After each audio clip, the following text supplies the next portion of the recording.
Ito po ay masusumpungan sa mga awit 23, talatang 6. Babasahin ko sa 3 wika. Sa Pilipino ang sabi, tunay na ang kabutihan at kaawaan ay susunod sa akin sa lahat ng mga karawan ng aking buhay. Surely, goodness and mercy shall follow me all the days of my life. Sa Ebreyo po, Tova Hesed, Yerdefuno, Kol Yemei Kaiyay.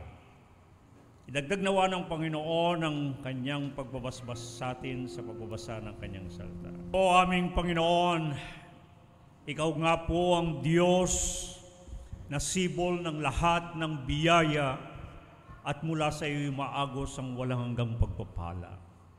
Sa iyo nagmumula ang lahat ng mabubuting kaloob. Ikaw ang Diyos, o Diyos ng kabutihan at ng kaawaan. Marapat lamang na kami magpasalamat sapagkat ikaw ay mabuti. Mabuti sa lahat ng mga panahon. Ang amin pong pagsusumamong merong pagpapakumbaba. Sa sandali pong ito ay kasihan mo ang dakong ito. Liliman mo ng iyong presensya upang makatagpo ka namin sa dakong ito. Upang sa gayon, Panginoon, ay hindi lamang makatagpo ka namin, kundi marinig namin ang iyong tinig na mangungusap sa amin at nang kami mapapagpala sa pakikinig. Yamang ikaw din naman na nagsabing higit na mapalad ang nakikinig at tumutupad sa mo ito. At ito po ang aming dalangin may pagpapasalamat. Amen at amen. Tayo po'y makakaupo, purihin ang Panginoon. Isang napaka mabiyayang sandali ang dahil sa kabutihan ng ating Diyos, tayo ay nariritong nagkakatipon para sa ating pantaunan na pasalamatan, ang ating year-end Thanksgiving gathering. Ang pinakapaksang pagdiriwang na itinakda ay merong kinalaman sa kabutihan ng Diyos. At ang ating aralin na pagkain ay aking naisulat. 3 araw kong binubuo ang paksay, ang Diyos ng kabutihan at kabaitan, katiyakang taglay habang buhay. Nasasalamatan kong Panginoon, nais ko lamang unang paabot ang pagbati sa bawat isa. At ako po ay meron ding piling panauhin. Inanyayahan ko si Sister Hilda de Lehencia, ang aming pong mahabang panahon na chairperson ng aming Capitol Christian Leadership. Ito ay Tuesday Forum sa bawat Martes. At ito'y sa loob na ng mahigit na 56 na taon. Kasama niya si Sister Lisel Po. Pinaanyaya ko sana kay Sister Hilda sapagkat kabutihan ng Diyos ang ating pag-uusapan. Ay pinaimbita ko sana si Sister Nancy Munoz Chongbian. Ito'y Kapampangan din kasi. At si Sister Nancy, hindi niyo makakalimutan, siyang may-ari ng Munoz Market sa Quezon City. Pero napakabuti ng Panginoon, sana'y marinig natin ang kanyang mga patutuo at ang ibig ipahayag ng Panginoon sa atin. Narito rin po sa atin, sa ating kalagitnaan, si kapatid na Commodore Oscar Garcia, na minsan ay naanyayahan na natin. At salamat sa Panginoon sa maraming ginagawa ng Diyos sa ating kalagitnaan. Sisikapin ko pong titignan natin kung magiging maiksi ang ating aralin pagkain. Dahil mangyari, magdamag akong masama ang pakiramdam. Yan yata ay dala ng mga bumabata. At halos hindi makabangon kaninang umaga. Ngunit, ang paksa natin ay napakaganda. At pinamagatan ko ngang ang Diyos, kabutihan at kabaitan. Nagiging madalas na bulalas na ang Diyos ay mabuti. At kapag sinasabing ang Diyos ay mabuti, ipinatatalos ang kanyang pagiging mabuti.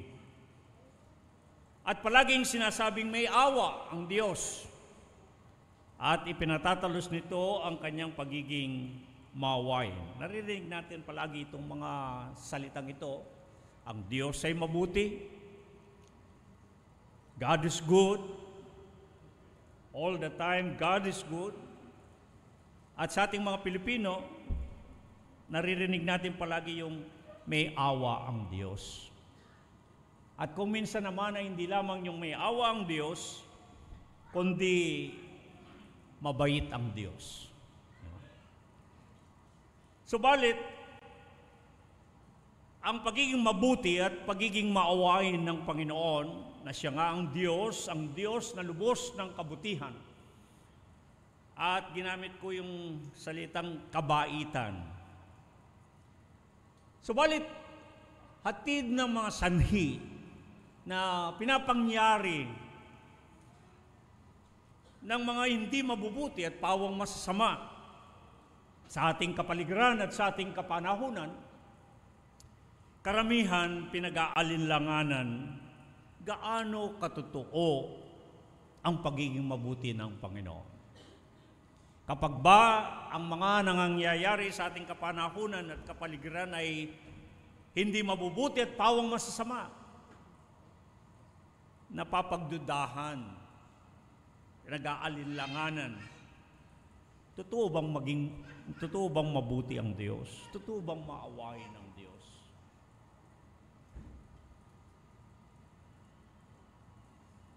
Totoo bang ang Panginoong Diyos ay matatalos na mabuti, mabait? Ang kilalang aklat na tinatawag na mga awit ni David. At yamang tayo nagtitipon bilang isang kawan ng Panginoon, hinango ko ang maraming mga usapin na ating pag-uusapan dito sa aklat ni David, na mas tinatawag na awit ni David.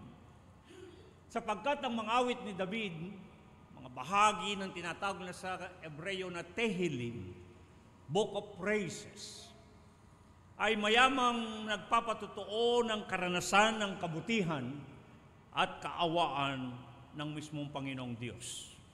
Kung inyong titignan, halos ang awit ni David ay punong-puno ng mayamang karanasan ng kabutihan at kaawaan ng Diyos, na madalas na ipinamalas sa mga taong kanyang talagang tangi na pinili at ginawang bayang hirang. Sa Exodo 19:5-6, Deuteronomio 7:6, 32, 8-9, ito yung mga taong pinili, itong ginawa ng Diyos na kanyang bayang hirang, na sinasabi sa wikang Hebreo ay amsegula, o sa Grego, eklektos laos, chosen people. Merong kakaibang pakikitungo ang Diyos sa kanyang mga hinirang na kanyang bayan. At napakabuti ng Panginoon sapagkat yung kanyang bayan, ang bayan ng Panginoon, sa Jeremias 13:11-17, Ezekiel 34:22, 33-1, ang bayan ng Panginoon ay madalas na tinatawag sa nasusulat ang kawan ng Panginoon. Sapagkat ang Panginoon mismo nagsabi sa Jeremias 23:2, ang aking bayan ay ang aking kawan. Pagdating nyo sa ikalawang tipan, 1 Gs 14:16, 26, 28, mababasa nyo tungkol sa isang kawan. Sa mga gawa, 20, 28, 29, mababasa ninyo tungkol sa buong kawan, ang Eklesya o kapisanan ng Panginoon. Sa unang Pedro 5:4, mababasa ninyo ang tungkol sa kawan ng Diyos.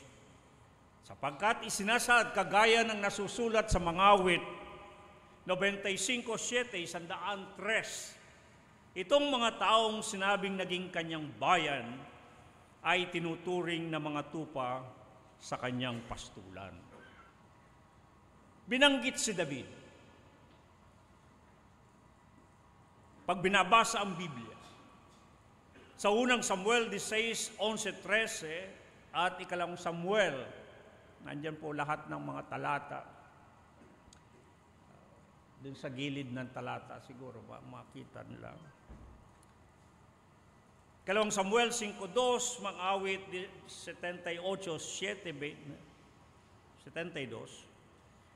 Si David na inirang ng Panginoon, pinahirang at tinirang ng mismong Panginoon na naging hari ng kanyang bayan, naging haring pastol o shepherd king. Ng kanyang bayan ay kinuha mula sa pangangalaga ng mga tupa. Kaya walang pag-aalinlangan na no cabe duda, ang sabi nga sa kasila, na kanyang nalalaman at naranasan ang tungkol sa pagpapastol ng mga tupa. At dito, hinango sa karanasan ni David at kanyang kaalaman ng pangangalaga ng tupa, ang metafora, ang paggagaya, pagtutulad ng mayamang paglalarawan ng sarilinan at malapitan at walang hanggan na ugnayang namamagitan sa Panginoon at kanyang bayan. Dito sa atin, sa kawan ng Panginoon, ang ating batayang katuruan o sentrong turo ay tungkol sa relasyon sa Panginoon. At hindi lamang ito'y tungkol sa pangkaraniwang naririnig nating relasyon sa Panginoon, kundi ito'y tinatawag nating tipanan na ugnayan, covenantal relationship. Sapagkat yung umiiral na relasyon ng Diyos at ng kanyang bayan, amsegula, ang eklektos laos. Mababasa nyo sa Deuteronomio 29, Gs 15, Jeremias 31, 33. Marami pong talata ito para makita nyong malawak ang pinagbabatayan. Ezekiel 34, 11, 15, 22, 31, Ezekiel 37, 26, 28, at ang Hebreo 8, 13, 20, ay itong relasyon ng Panginoon sa pagitan niya at ng kanyang bayan ay isang ugnayan na nilakipan ng sumpaan. Nagsumpaan ng Diyos at ang kanyang bayan. Kaya ito isang tipanan na ugnayan, at hindi lamang basta isang tipanan na ugnayan o covenantal relationship, kundi ito'y walang hanggan na ugnayan. Sa Hebreo ang tawag ay bereth olam, o sa Grego'y diatheke aionios. Sa Ingles, covenantal relationship and everlasting covenant. Kaya napakatibay po ng ugnayan ng Panginoon at ng kanyang bayan. Katunayan, marami ang hindi nakakaunawa maging sa Biblia. No? Tayo humahawak ng Biblia at nagbabasa ng Biblia, ngunit hindi tinuturo na kahit na itong inyong abang lingkod sa ilang taon ng pag-aaral sa mga seminaryo dito at sa ibang bansa, hindi tinuturo na ang Biblia, at ito yung maganda na natuklasan natin, na ang Biblia mismo ay isang kasulatan ng pagtitipan. Alam po ninyo, kasi pag pumasok kayo sa seminaryo, ituturo lang sa inyo na yung mga ilang istorya, paano nabuo ang Biblia, ang mga nilalaman nito, magkakaroon kayo ng survey bawat aklat, sinong sumulat, bakit sinulat, ano ang nilalaman ng mga ito. Ngunit isang araw, pagkatapos itong ilang mga panahon lang, habang ako'y nagbabasa ng Biblia, alam nyo, pag ginawak nyo yung Biblia ninyo, mayroon tinatawag nilang separator, yung panghiwalay. Sa unang bahagi ninyo ng Biblia ninyo, ay may malinis na papel na nakalagay lamang ay Old Testament, lumang tipan. Pagdating ninyo sa halos kalagitnaan o kokonti, mas malaki yung lumang tipan, meron ding maputing papel doon na nakalagay naman bagong tipan. Biglang pumukaw sa aking isipan na bakit nga ba ang Biblia ay hindi tinuturo na isa siyang aklat ng tipan? Dahil ang bawa yung salitang tipan ay parang panghiwa lamang, panghiwalay. Pero bakit hindi napapansin na kaya nga meron siyang unang tipan at ikalawang tipan ay sapagkat ang Biblia ay isang kasulatan ng pagtitipan. It's a book of covenant. It's a book of covenant or a covenant book na naglalaman ng tipan na ipinakipagtipan ng Diyos sa kanyang bayan. Para siyang isang kasulatan ng ugnayan sa pagitan ng Diyos at ng kanyang bayan. Hindi rin pinapansin pag hawak ang Biblia at kahit na binabasa na ang pinakamalaking mga paksa na inyong mababasa diyan ay ang covenant, ang tipan. Magsimula kayo sa tipan ng Diyos. Kung gusto niyo isama ang tipan ng Diyos kay Adam at kay Eva. Pero ang mas kilalang malalaking tipan na paksa sa Biblia, nandiyan ang tipan kay Noe. The covenant of God with Noah. Pagkatapos ng tipan kay Noah, yung tipan kay Abraham. The covenant with Abraham, God's covenant with Abraham. Pagkatapos na makipagtipan ang Diyos kay Abraham, ano yung kasunod? Ang tipan kay Moses at sa Israel. Diba? Pagkatapos na makipagtipan ng Diyos kay Moses at sa bayang Israel, na pinili ng Diyos na maging bahagi niya at kanyang bayang hirang, yun yung Amsay Gulay, yung kanyang maging chosen people. At sila ang ating may tuturing na people of the covenant, bayan ng tipan, sapagkat kinatipan sila ng Diyos na sila ang kanyang magiging bayan. Pagkatapos ng tipan kay Moses at sa Israel, mababasa niyo tungkol sa tipan kay David. God's covenant with David. At pagkatapos, usog na kayo sa bagong tipan, the new covenant. At ito'y sa pamagitan ng ating Panginoon at tagapagligtas na si Kristo Jesus. Kaya makita nyo, ang buong Biblia, ang nilalaman ay ang tipan ng Diyos. Ang kanyang pakikipagtipan. At kung gaano kahalaga ito, ang mga tipan na ito, sapagkat maging ang kaligtasan na pinag-uusapan at kuminsan ay pinag-aagawan ng iba't ibang mga relihiyon at mga sekta ng pananampalataya, ito'y nababatay sa tipan ng Diyos. Nang dahil sa tipan ng Diyos. At kung gaano ito kahalaga sa atin, how important and how relevant is the covenant to us. Lalo na tayo ay mga hentil. Hindi tayo mga Hudyo sa katutubo.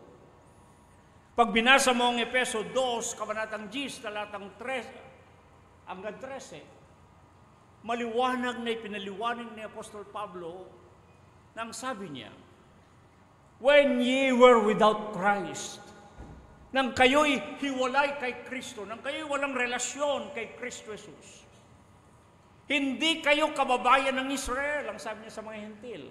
Ang ibig sabihin po ng hentil, entilis, o mga taga-ibang bayan, hindi taga-Israel tayo hindi taga-Israel. Hindi tayo katutubong Hudyo. Alam niyo sa Biblia, lalo na sa Bagong Tipan, dalawang klaseng tao lang ang pinag-uusapan Hudyo at hentil. Hudyo at hentil. Yung Hudyo, yan yung mga labi, remnant. Alam natin ang istorya, mapapahaba tayo nito, mag-istorya ko mula Genesis hanggang Apokalipsis. Pagkakahati ng bayang Israel sa kaharian ng Israel at kaharian ng Huda. Hanggang sila'y naitapon at ang nakabalik lang ay ang tribo ni Huda.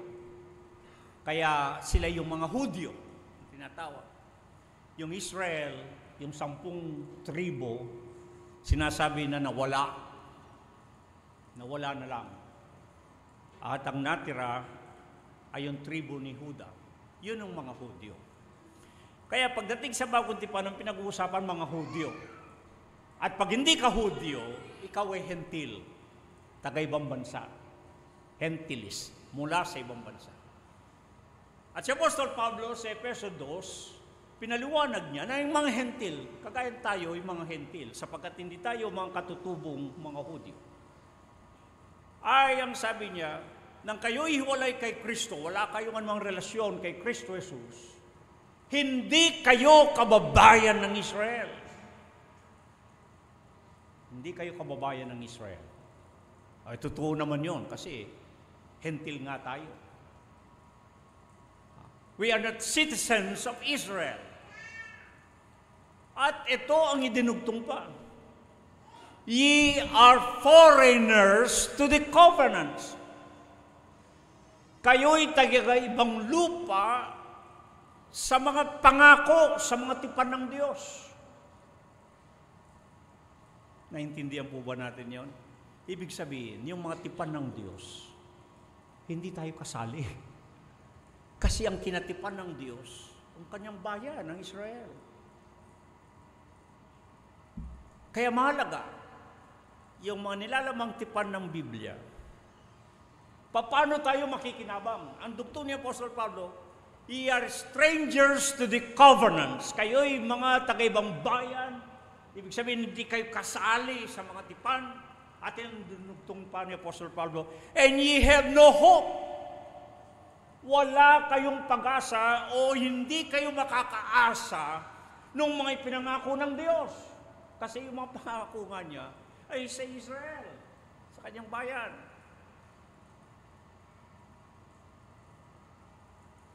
Kaya kung minsan, madalas may basta dumadampot ng talata sa Biblia, lalo na sa nausong prosperity teaching, pag maganda yung talata, at lalo na talata siyang pagpapala.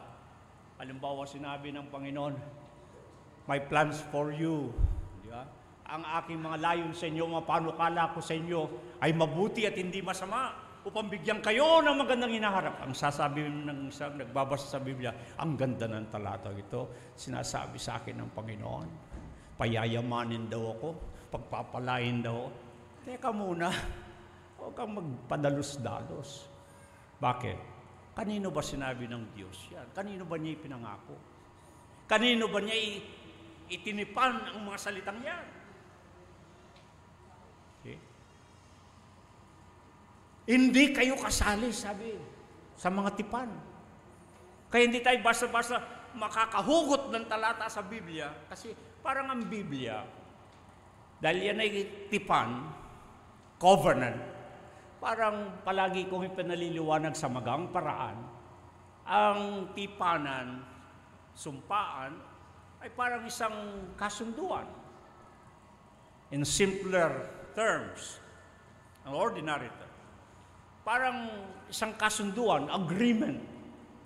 Di ba? At tayo, marami tayong alam ng mga kasulatan ng kasunduan. Halimbawa, deed of sale, agreement yan, kasunduan yan. Contract of war, kasunduan yan.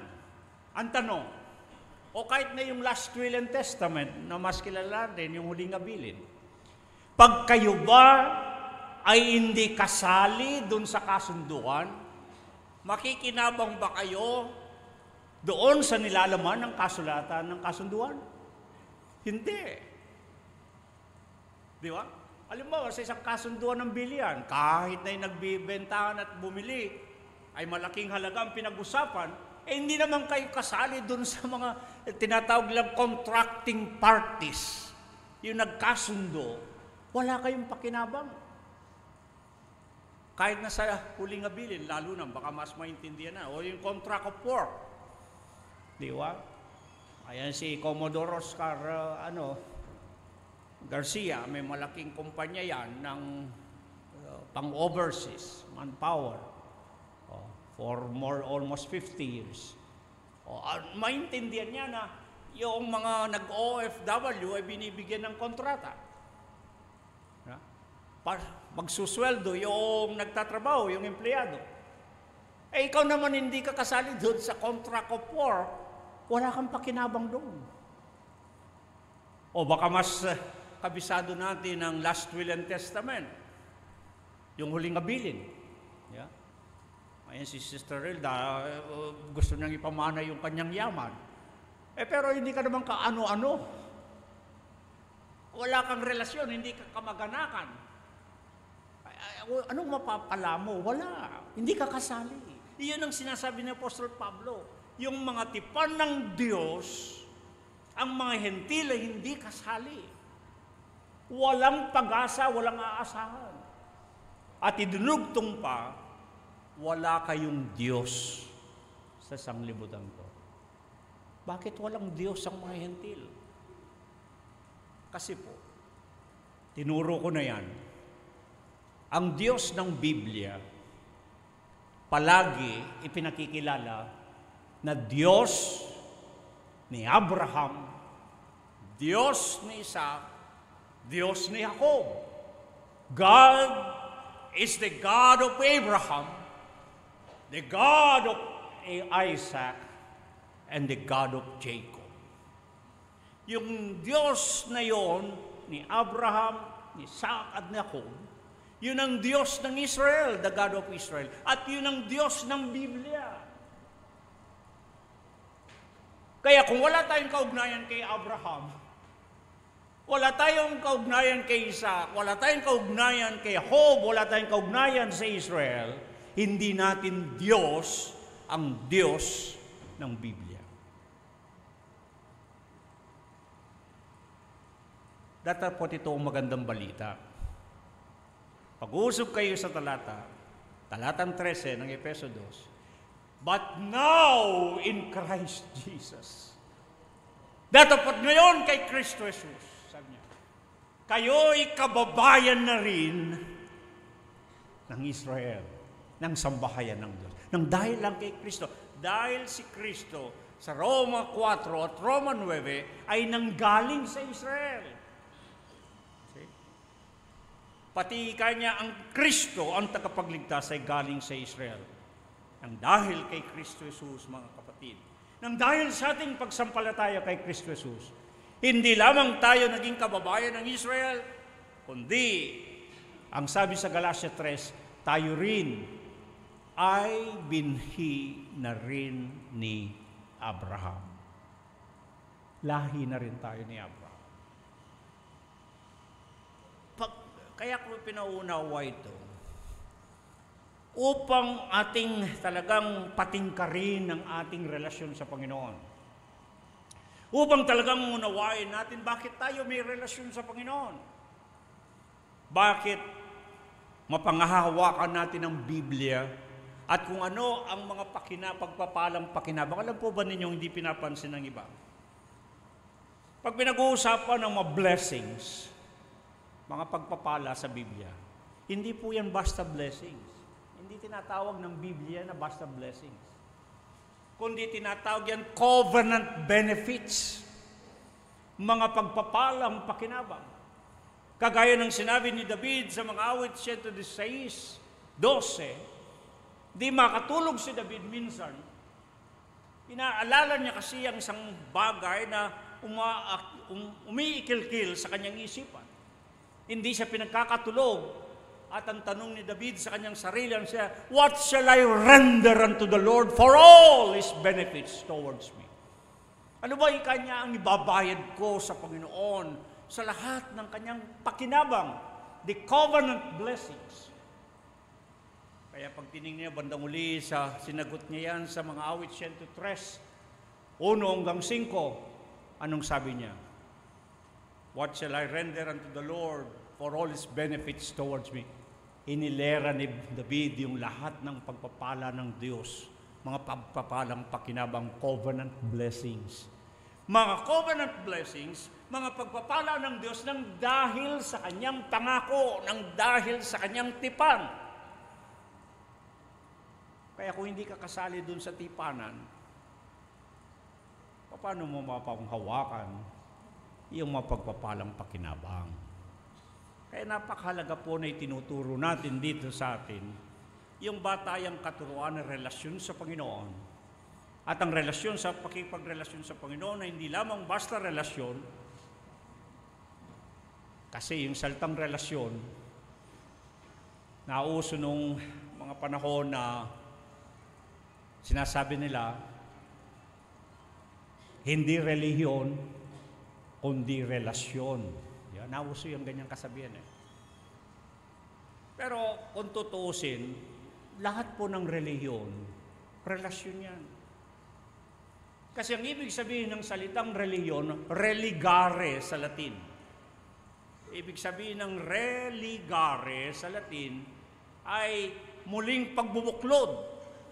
Kasi ang lahat ng mga relihiyon naniniwala, mamili kayo ng 5 malalaking relihiyon sa buong mundo, na naniniwala na ang relasyon ng tao, ng Diyos at ng tao ay naudlot, naputol, nang dahil sa kasalanan, nagkaroon ng paghihiwalay. Kaya ang lahat ng mga relihiyon may kani-kaniyang paraan o daan na ginagawa para maabot ang Diyos. Halimbawa sa Bhagavad Gita ng mga Brahmanismo at relihiyon ng yan sa India, ay bago ka makarating sa kanilang nirvana o yung langit, meron kang kailangan na gawin. At kuminsan yung kanilang reincarnation, di ba? Kung ikaw ay tao ngayon at nagkataon naging masama ka, pag namatay ka, baka magiging aso ka muna. At nung naging mabait kang aso, baka naging baboy ka, hanggang maging tao ka. So, mayroong proseso sila na sinasabing pagdadaanan ng tao upang muli niyang maabot ang Diyos at makarating sa nirvana, yung kanilang langit.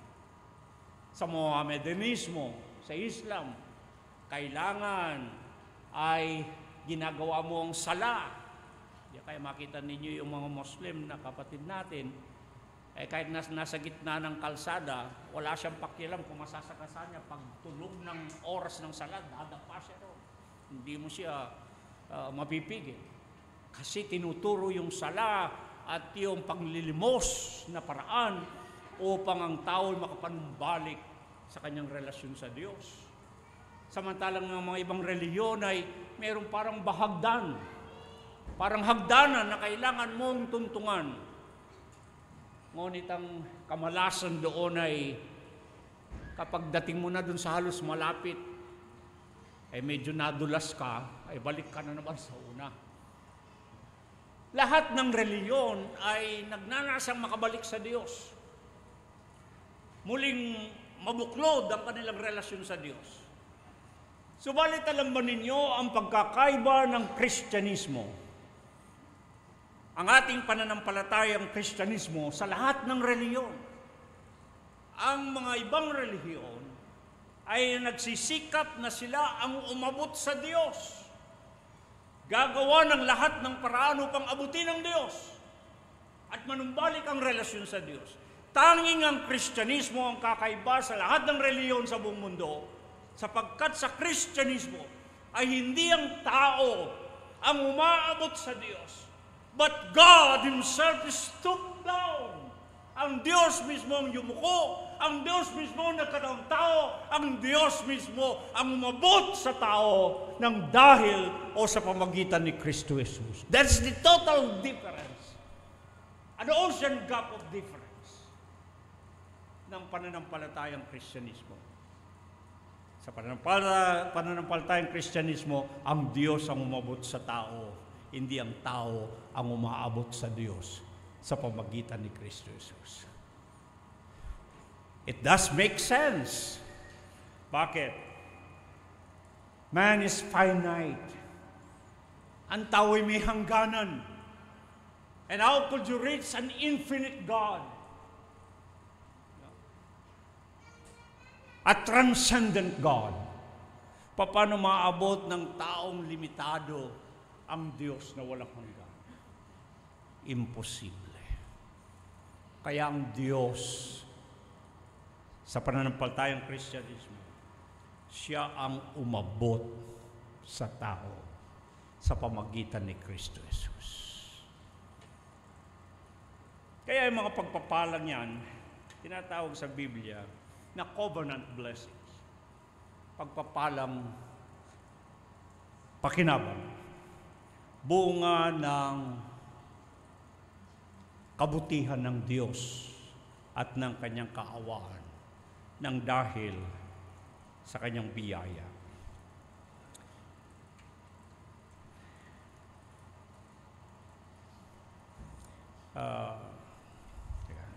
Sabi ko mapaiksi tayo, pero mga 5 pahina po ito. Sikapin kong paglagumin lang. Yung awit 23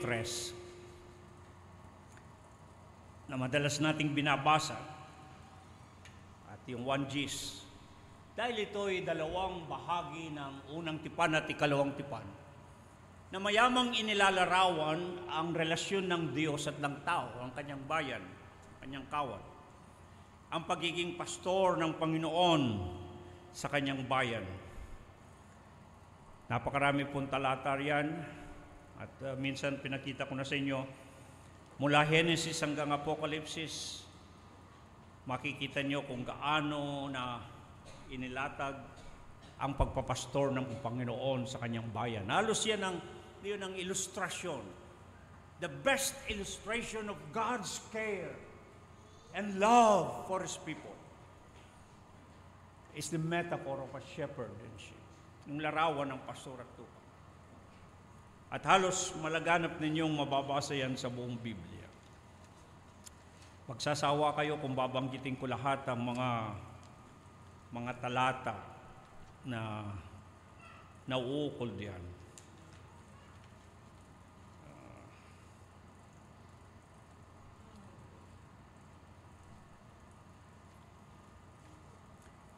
At ang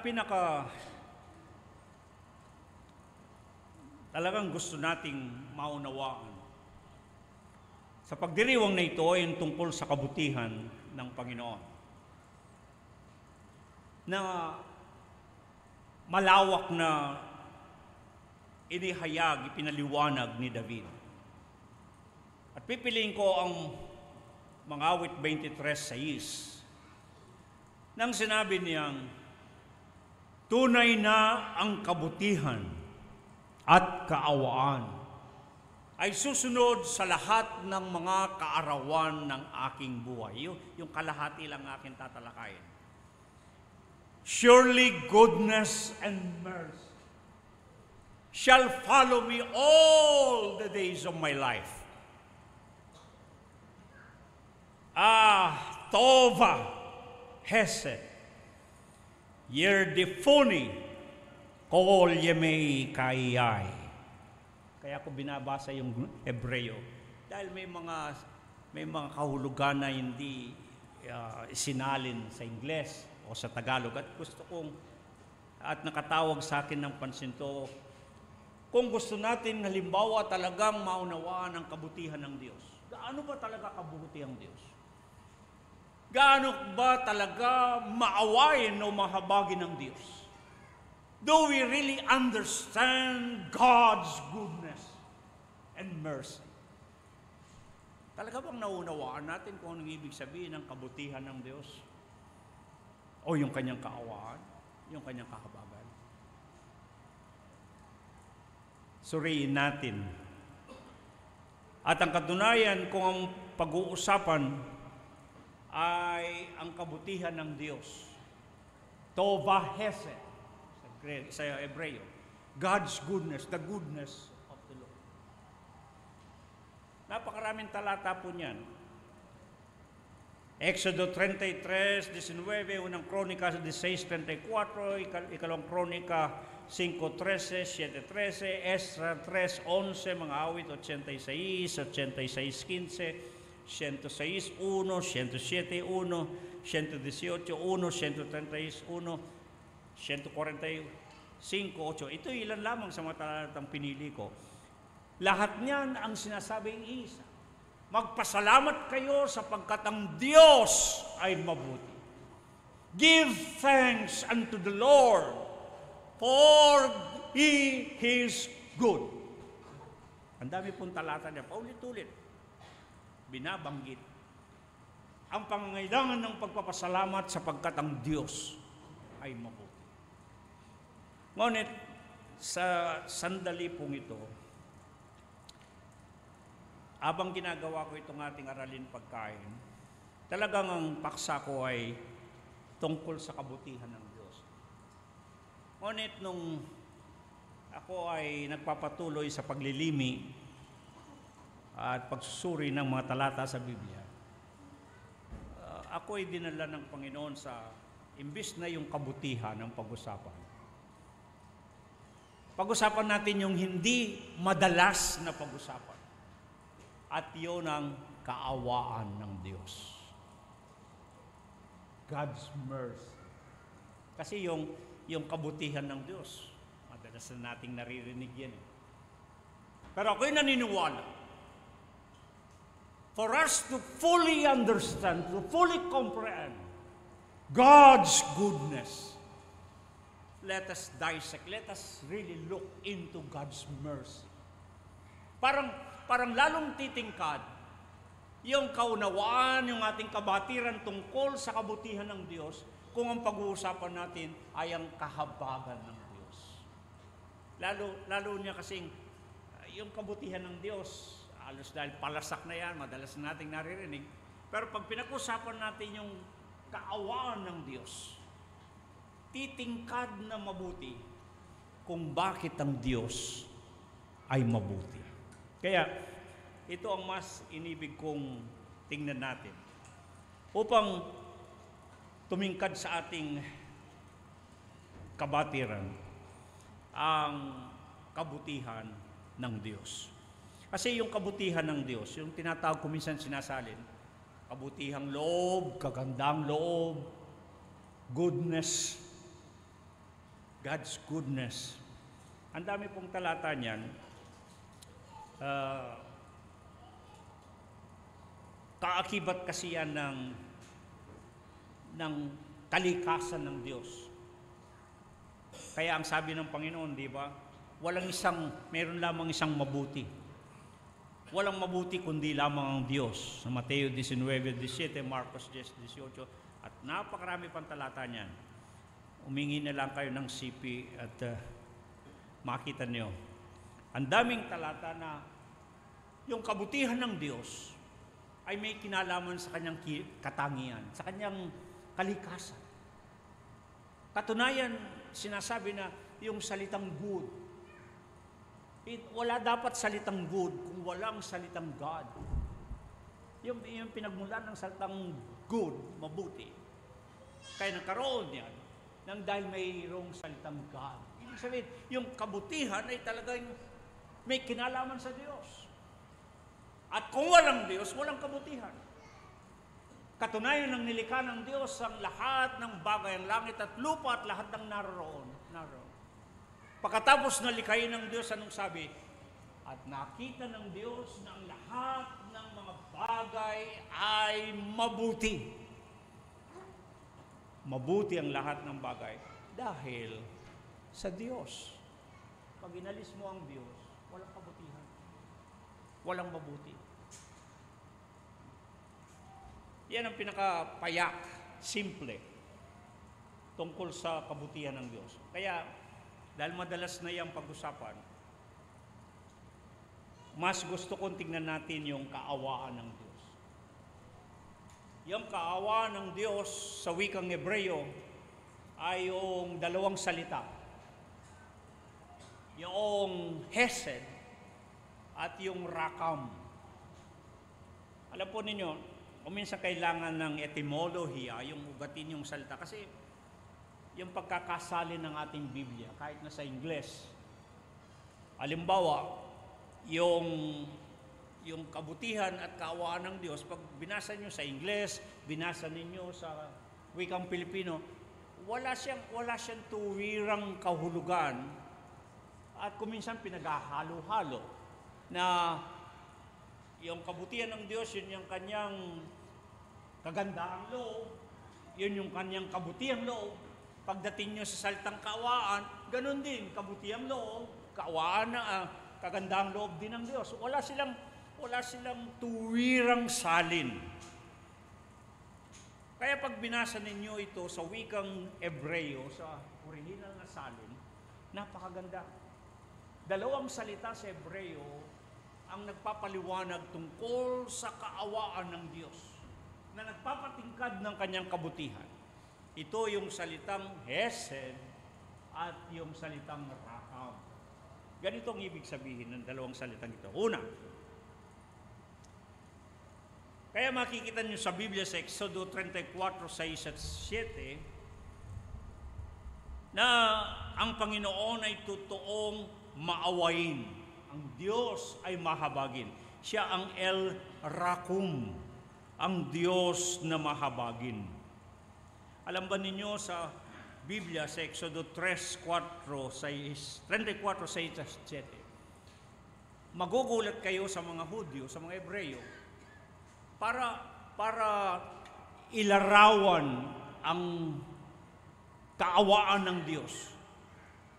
To illustrate God's mercy. 13 ang tawag nila yung midot. 13 habag ng Diyos. Could you imagine that? 13 God's mercies. Hindi ba magkasya na tayo sa isa lang? Pero sa mga Hebreo, 13 sa kanilang midot ang kahabagan ng Diyos. Basahin ninyo yan sa Exodo 34, mababasa sa 1 at 7. At kung bakit ito'y mahalaga, tingnan ninyo. Sa Deuteronomio 4:31, ang sabi ang Panginoon ay Diyos na maawaing Diyos. Mas kabisado natin itong talatang ito, Panagoy 3:22-23. Anong sabi?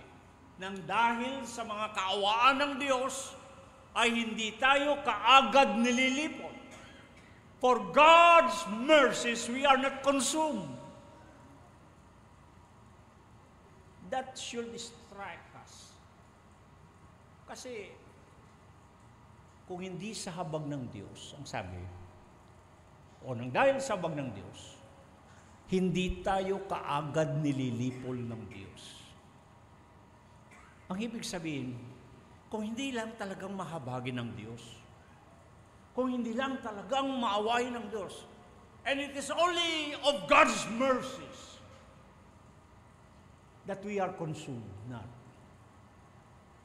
Kung gugustuhin ng Diyos sa kalawakan ng kasamaan ng tao, sa kalaganapan ng kasalanan ng tao, kung hindi lang nahabag ang Diyos, isang iglap, pwede niyang lipulin ang lahat ng tao. Pag nagtuturo ako ng eskatolohiya, yung mga bagay na mangyayari sa inaharap,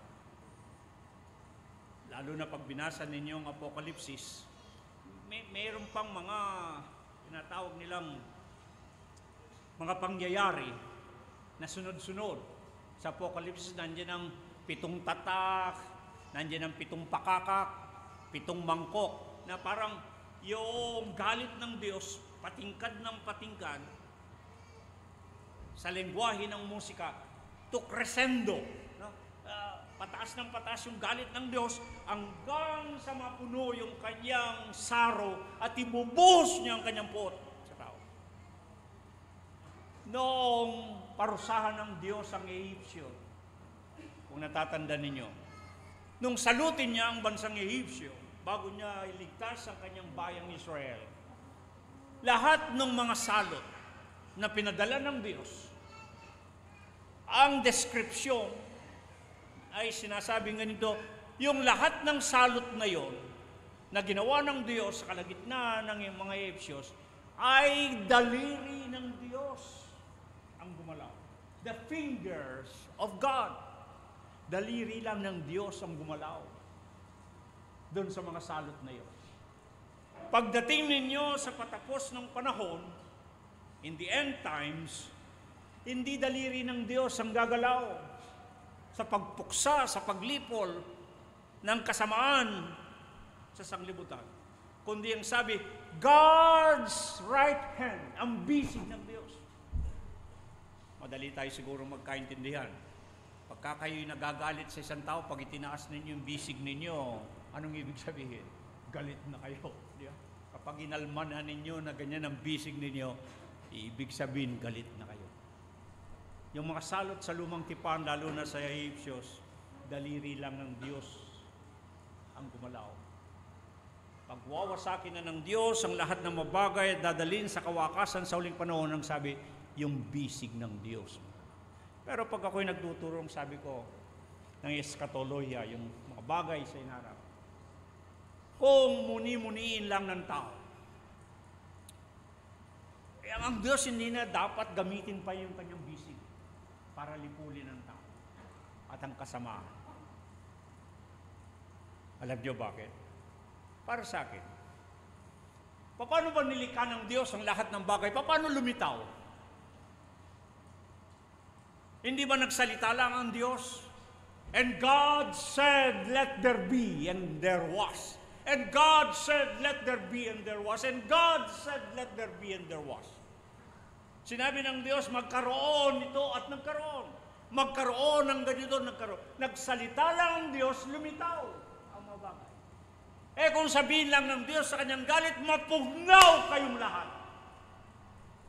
Isang iglap. Mawawala lahat. Yeah. Isang salita, lumitaw O isang salita rin, pwedeng mawala ang lahat. Pero ang sabi rito, nang dahil sa habag ng Diyos, because of God's mercy, we are not consumed. Mahabagin lang ang Diyos. Maawain lang. At sinasabi, banayad siya sa galit. Kung ang Diyos magtutumulin lang sa kanyang galit, kung ang Diyos ay mabilis lamang magpakawala ng palaso ng kanyang puot, kung maubos lamang ang habag ng Diyos. At yan ang sinasabi dun sa Exodo 34, yung 13 habag ng Diyos, yung 13 kabutihan o kaawa ng Diyos. Banayad siya sa kagalitan, hindi nagmamatulin sa kanyang puot, nagpapatawad ng kasalanan, hindi siya gumaganti kaagad ng dahil lang sa habag ng Diyos, sa kaawaan ng Diyos. Para tapusin ko,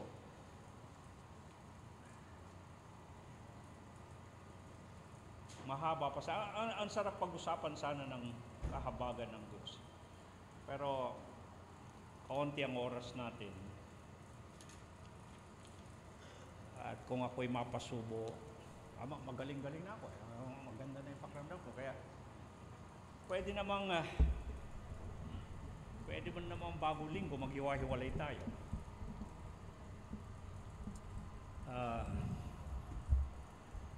Yung dalawang salita para magtapos tayo. yung Hesed.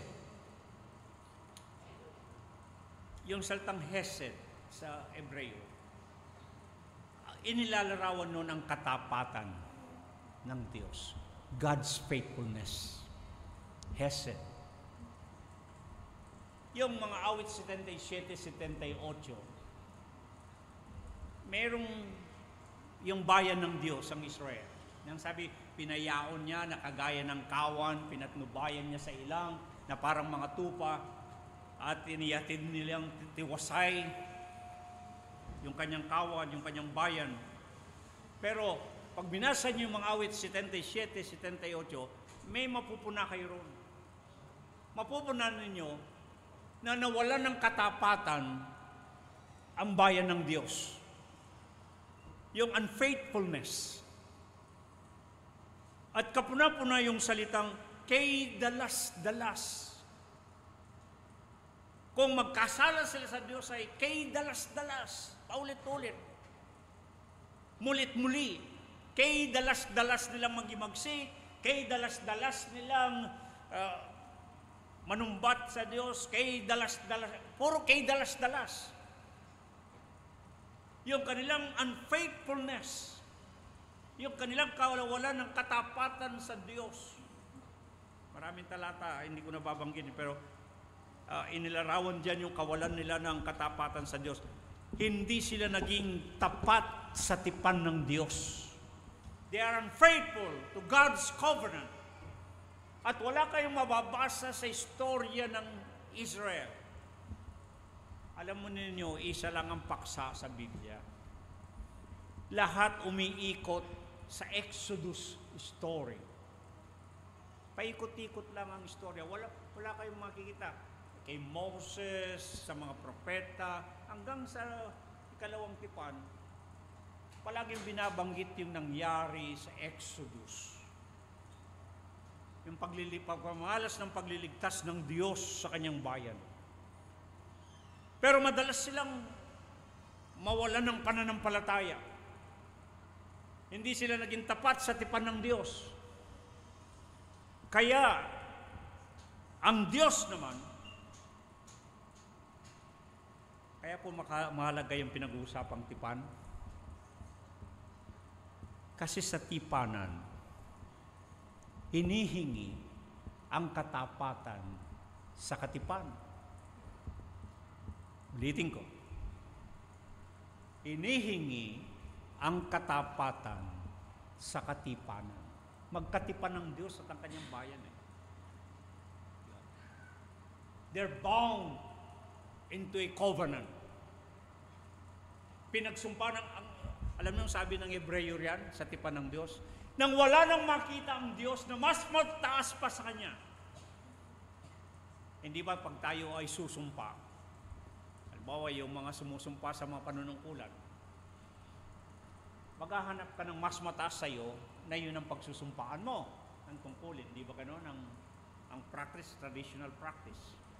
Halimbawa, kung ikaw ay pangkaraniwang civil servant, katrabaho sa gobyerno, pag susumpa ka sa tungkulin mo, hahanap ka ng mas mataas na nanunungkulan, doon ka susumpa. Sa Biblia, ang sabi sa Hebreo, nang ang Diyos mismo, wala na siyang makitang mas mataas sa Kanya. Wala naman talaga mas mataas sa Diyos. Na Kanyang pagsusumpaan. Nang sumumpa ang Diyos sa Kanyang tipan, wala na siyang nakitang mas mataas pa Kanya. Kaya nung ginawa ng Diyos, isinumpa ang Kanyang sarili. Isipin mo, ang Diyos na mismo, yung Kanyang sarili, isinumpa niya sa tipan. Kaya yung mga pangako ng Diyos ay totoo. Amen. Katotohanan. Kung anong pinangako ng Diyos, tutok din niya, gagawin niya. Kung ano ang mga tipan ng Diyos, ay hindi niya pwedeng baliin o bawiin. Kaya madalas sa istorya sa Biblia, kahit na kay dalas-dalas ng kanyang bayan ay magkasala ang kanyang kawan, Pagkatapos niyang pinayaw na parang mga tupa sa ilang, kay dalas-dalas nila magkasala sa Diyos. Pero kapag sinabi nila, aming Diyos, huwag mong kalimutan ang iyong tipan sa aming mga magulang. Remember your covenant to our forefathers. Pag pinaalala nila sa Diyos yung tipan ng Diyos, sa kanilang mga magulang, mula pa kay Abraham, Isaac at Jacob, anong nangyayari? Yung Diyos, banayad siyang magalit. Yung Diyos, hindi siya nagpapakawala ng kanyang palaso ng galit at hindi nagtutumuli ng pagpaparusa. Pinapaalala yung kanyang tipan eh.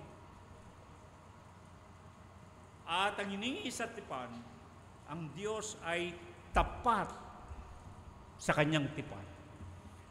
Meron nga isang talata sa Biblia, yung sinabi ni Apostol Pablo sa 2 Timoteo 2:13, anong sabi niya? Kung hindi man kayo maging tapat,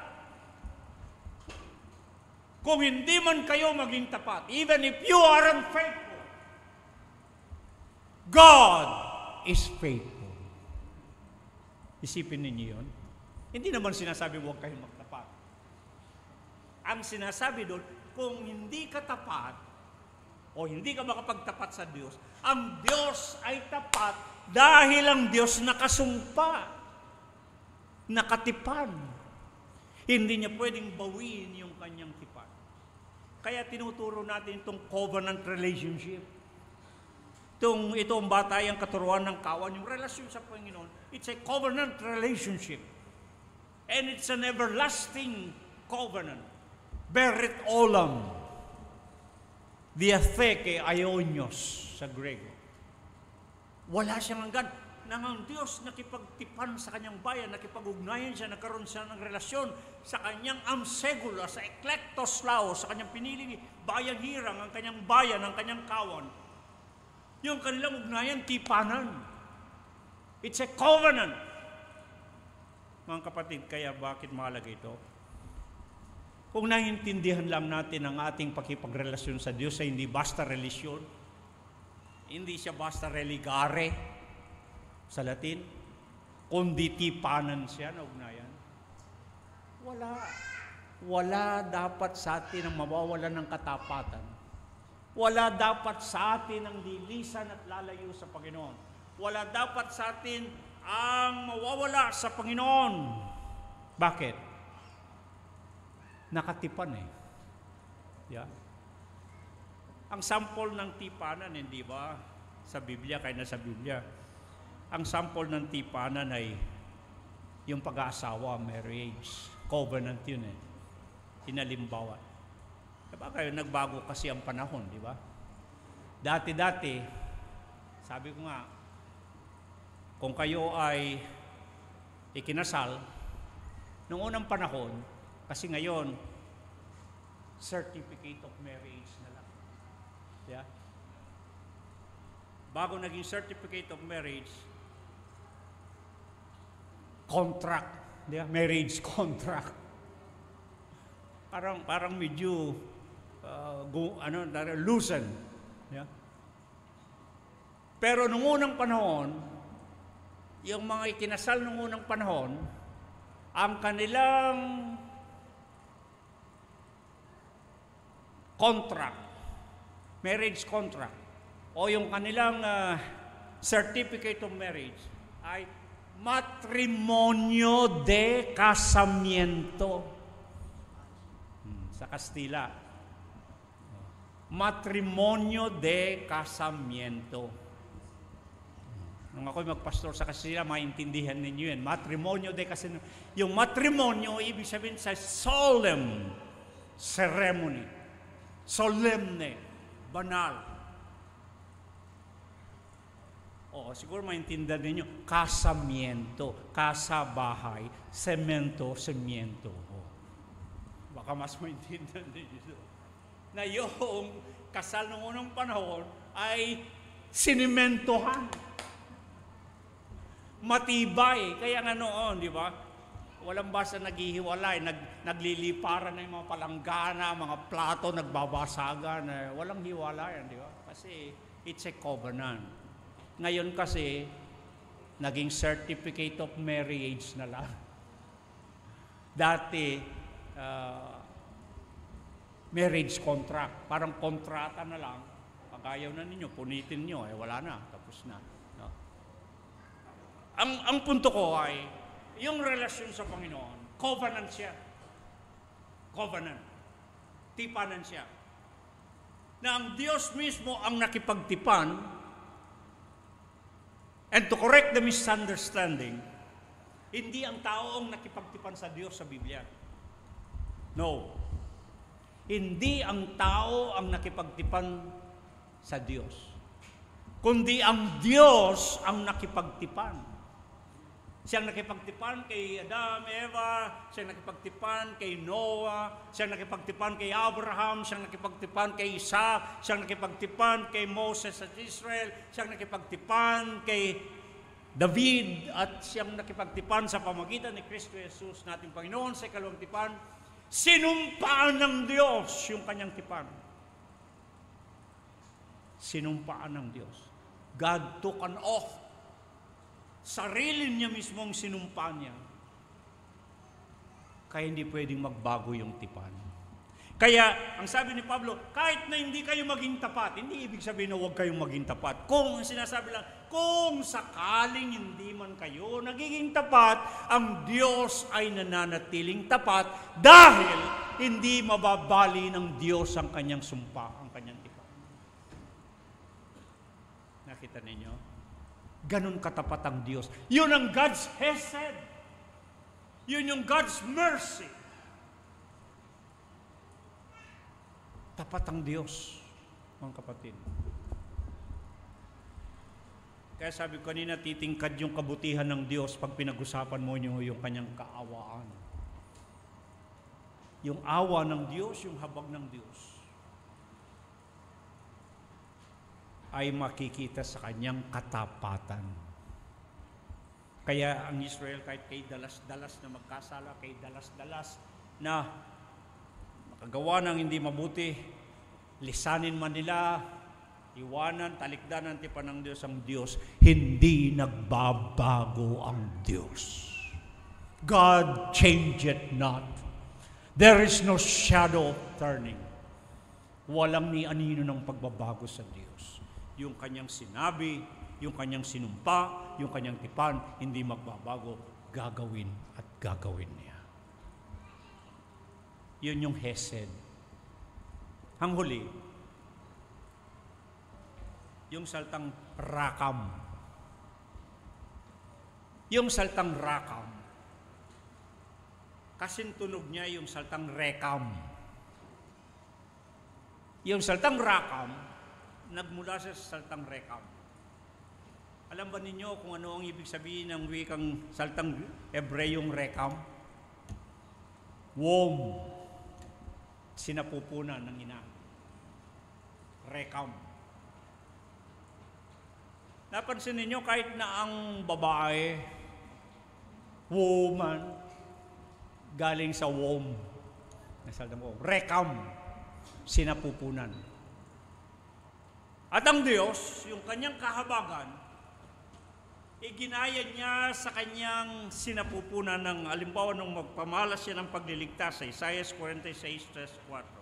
Ang sabi niya, nang magpamalas ng pagliligtas ang Diyos sa kanyang bayan, sa kanyang kawan, inilarawan sa mga pananalitang, kinalong ko kayo mula sa aking tiyan, mula sa bahay bata, hanggang sa kanyang may pamalas ang pagliligtas.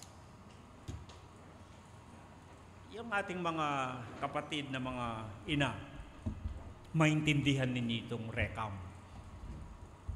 Yung inyong daladalang sanggol sa inyong sinapupunan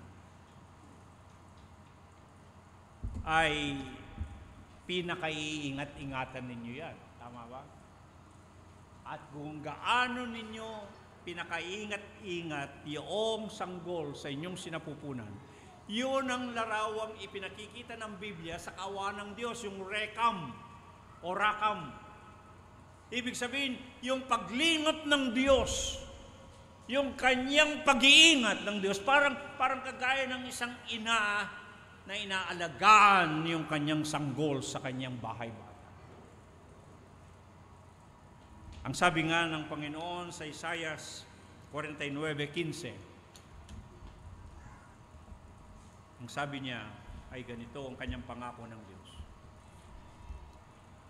Makakalimutan ba ng babae ang kanyang batang pasususuin?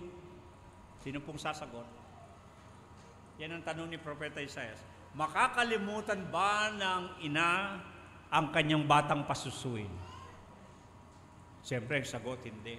Di ba? Di ba nung unang panahon, nga lang ang pinasususo sa bata, di ba? Lalo walang gatas, yung mga mahirap, tama na yung Pero hindi niya kalilimutan yung sabaw ng bigas, di ba? Hindi niya kalilimutan yung kanyang pinasususo, yung kanyang bunga ng kanyang bahay-bata. Pero ang sabi ng Panginoon, makakalimutan ba ng ina ang batang kanyang pinasususo? Dinugtong, oo, makakalimutan niya. Ngunit ako na Panginoon, hindi ko kayo malilimutan. Yun yung rakam, yun yung habag ng Diyos. Mga kapatid, maraming pagkakataon nakakalimot tayo sa Diyos. Maraming pagkakataon nakakaligtaan natin ang Diyos, nawawala sa ating mga isipan. Ngunit ang Diyos na mahabagin, rakam, el rakum, Diyos na mahabagin, Diyos na maawain, ay para siyang nagangalaga ng sanggol sa kanyang sinapupunan. Pinakaingat-ingatan ng Panginoon ang mga kanya. Yun yung God's mercy. Katapusan. Pangilang katapusan na ba yan? Magtapos ako rito sa katapusang ito. Kasi may maganda pa siyang sinabi. Surely goodness and mercy shall follow me all the days of my life. Diba? To bahese. Yerdifuni kol yemei kaiyay sa Hebreo. Meron kayong mapansin dito. Ano sabi niya? Susunod. Yung kabutihan ng Diyos, susunod. Yung kanyang kahabagan, susunod. Pero mali yung salin na yon. Kasi sa Grego, yerdefoni ang ginamit. Ang salitang yerdefoni, hindi siya susunod. Kaya, loobin ng Panginoon na ako'y dadagdagan ng buhay, gusto ko magsalin sa Biblia. Itama yung mga sa pagkakasalin. Kasi nang sabihin, at ang kabutihan at kahabagan ng Diyos ay susunod sa akin. Sa lahat ng mga karawan ng buhay, hindi susunod ang salita. Yerdefoni, sa wikang Hebreo, ang ibig sabihin, tugisin, to pursue. Para maintindihan ninyo, yung mga ngaso. Yung mga ngaso, deer hunter. Kapag siya'y mangangaso ng usa, hindi niya tatantanan. Tutugis-tugisin niya talaga yan hanggang mahuli niya. Yun yung salitang yerdefoni. Si David, nang isulat ang mga awit 23, alam ba ninyong nangyari kay David? Ito yung panahon tinutugis siya ni Saul. At nagtago si David, tinutugis siya ni Saul. Yung kasamaan ang tumutugis kay David. Ngunit para kay David, hindi ang kasamaan ang tumutugis sa kanya, kundi ang sabi niya, yung kabutihan ng Diyos, yung kahabagan ng Diyos, ang tumutugis sa kanya. Ibig sabihin, hindi siya inihiwalayan, hindi siya tinatantanan, hindi siya iniiwanan ng kabutihan at kahabagan ng Diyos. Napakasarap na maunawaan, mga kapatid. May mga pagkakataong tayo'y hindi mabuti. May mga pagkakataon na marami tayong pagkukulang sa Diyos. May mga pangyayaring wala tayong katapatan sa Diyos. Ngunit ang Diyos na mamalaging mabuti at ang kanyang kabutihan at ang kanyang katapatan, kahabagan. Biro mo tinutugis tayo. Yun dapat salita, tinutugis. Ginagamit lang yung salitang pagtugis, hindi ba, sa isang kriminal Sa isang kriminal, hinahabol ng batas, tinutugis siya, hindi siya lulubayan hanggang siya'y mahuli. And along the same vein, sa ganun din kaisipan, tayo kuminsan ay napapawalay sa Diyos. Kuminsan tayo napapalayo sa Diyos. Pero ang Diyos, hindi tayo iniiwanan. Sinusundan tayo, tinutugis tayo ng kabutihan ng Diyos. Yung kabutihan at kahabagan ng Diyos ay patuloy pa rin pinamamalas sa bawat isa sa atin sa kabila ng tayo napapalayo. Dahil mahabagin ng Diyos because of God's mercy.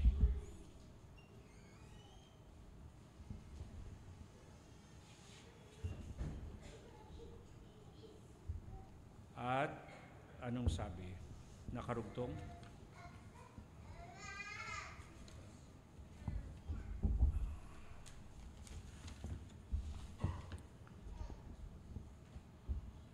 Tunay na. Pinangunahan ng salitang tunay na. Surely goodness and mercy. Sa wikang Hebreo, ginamit na salita dyan yung ak.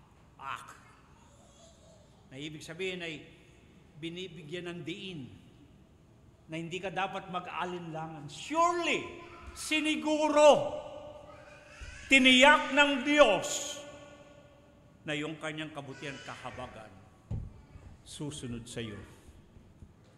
Tiniyak, walang pag-aalinlangan, no kaved duda. Walang dapat anumang hindi pwedeng pag-aalinlanganin ang kabutihan ng Diyos, ang kanyang kahabagan. Tiniyak, tunay na ito'y susunod. At sa pagwawakas ng sabi, all the days of our lives. Napakasarap pong malaman na sa lahat ng kaarawan ng ating buhay, kaya pinamagatan ko itong katiyakang taglay habang buhay. This is the hope, this is the assurance that we have all the days of our lives. Ng Panginoon ay mananatiling mabuti. Ng Panginoon ay mananatiling mahabagin sa bawat isa sa atin. Ang tanging biling ko, kung mayroong pinaka-powerful, pinaka-makapangyarihang bahagi ng kasulatan, ay ang awit 23. Maraming pagkakataon na sa awit 23 ay sa anumang panahon ginagamit ang awit 23. Napansin nyo? Pag may sinilang, awit 23, bawasan. Pag may namatay, awit 23. Pag may nagdiriwang ng kaarawan, awit 23. Kapag kahit na anong okasyon yata, ang awit 23 ay binabasa. Parang tugmang-tugma siya. Naalala ko nung kami mga bata, mga panahon sa Pampanga, buti nagiba ang highway ng Bagyo, di ba? Dati ang party ng Pampanga, yan ang highway ng Bagyo, Typhoon Highway. Diyan dumadaan, di pwedeng hindi dumaan. At bumabaha. Naranasan namin yung sa hirap ng buhay na lubog ang mga bahay hanggang bubungan. Kaya kami matulog dun sa mga bubungan, nakapayong lang. Doon kumakain.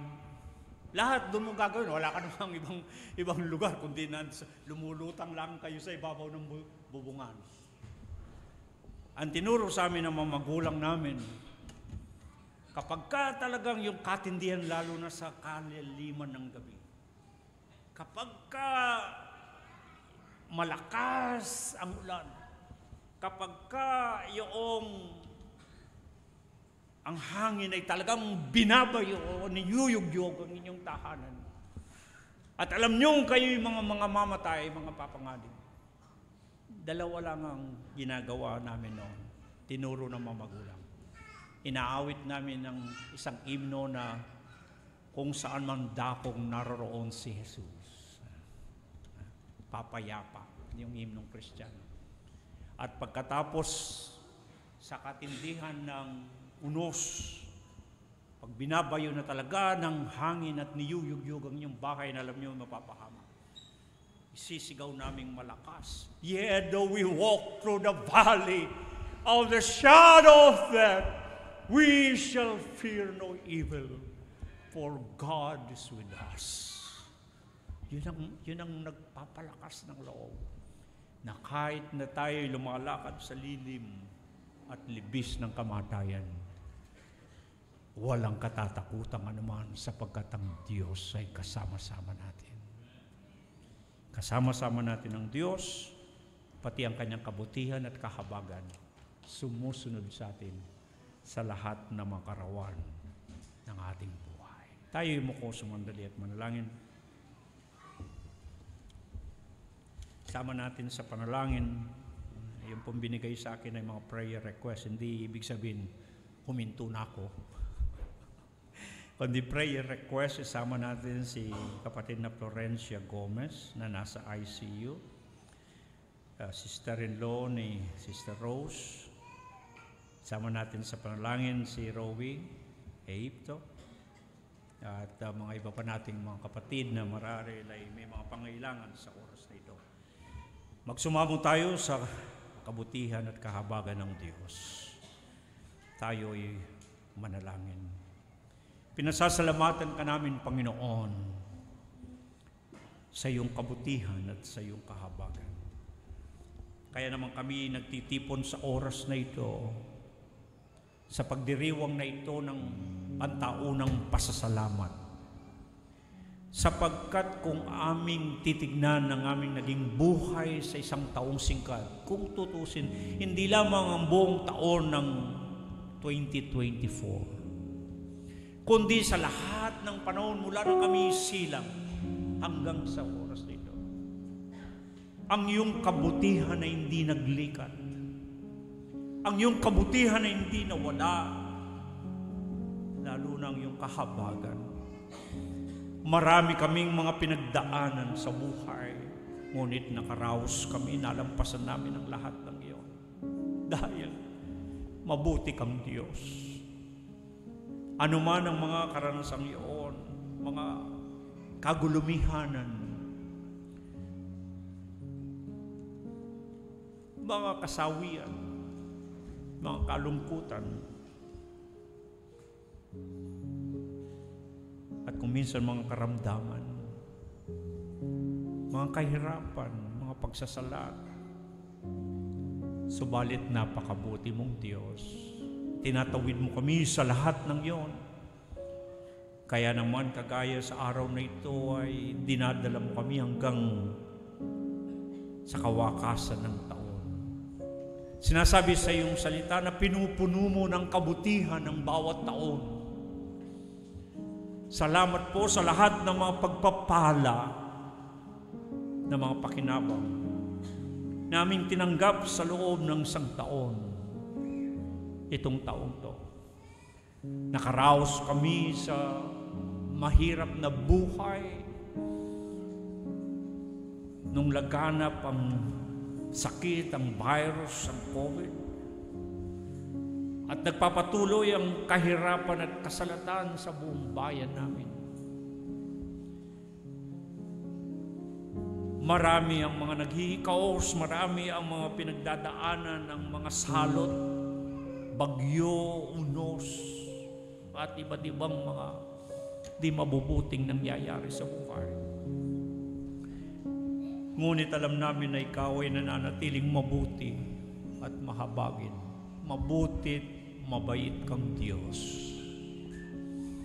Katunayan, hindi namin kayang bilangin ng aming mga daliri ang lahat ng iyong pagpapala sa amin. Magiging utal ang aming mga dila o magkukulang ang aming salita upang banggitin namin lahat, sasaysayin ang lahat ng mga kabutihan mo sa amin. Ang magagawa namin ay pasalamatan ka. Kagaya ng panghihimok ng iyong salita, magpasalamat kayo. Magpasalamat kayo sapagkat ang Panginoon ay mabuti. Kaya naman, sama-sama kaming naghahain ng handog ng pasasalamat At naway maging isang masamyong amoy ng insensong papailanlang sa iyong harapan.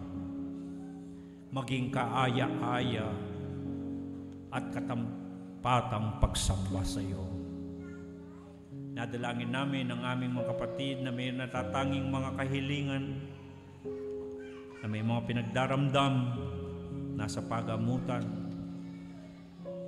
Panginoon, sa iyong habag, sa iyong awa, pinagsusumamo namin na naway makatanggap sila ng kagalingan.